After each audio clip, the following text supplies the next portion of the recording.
चढ़ल छौ तोहर जवानी एना घूम नए गैरानी चढ़ल छौ तोहर जवानी एना घूम नए गैरानी गे छौरा टक लगने छौ छौरी तोहर आम पर चुमाल तो मचान पर ना गे छौरा टक लगने छौ छौरी तोहर आम पर चुमाल तो मचान पर ना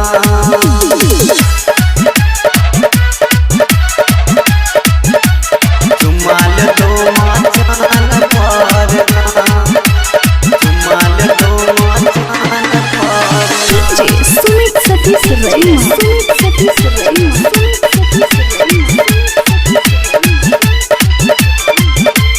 चुमाल तो मचान पर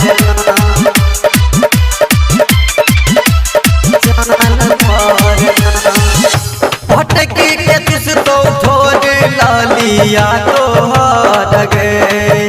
भाजा में कैसे के दबे तो जो बन तोहर गे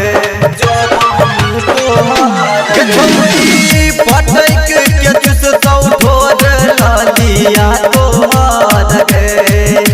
भाजा में कैसे के दबे तो जो बन तोहर गे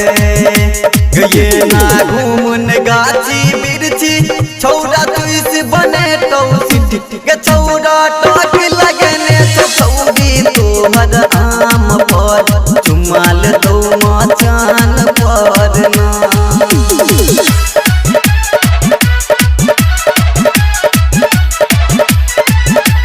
चुमाल तो मचान पर ना चुमाल तो मचान सुमित सतीश रईमा अभी आप सुन रहे हैं चुमाल तो मचान पर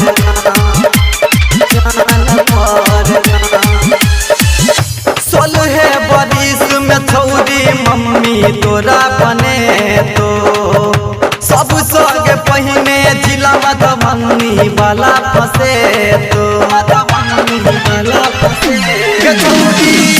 सोलह बरिस में छौरी मम्मी तोरा बने तो सब संग पहिने छौरा नितेश बापा से तो गया चढ़लो ने उमर 18 के छौरा लगलो माजा मार गे छौरी टक लगने छौरा तोहर आम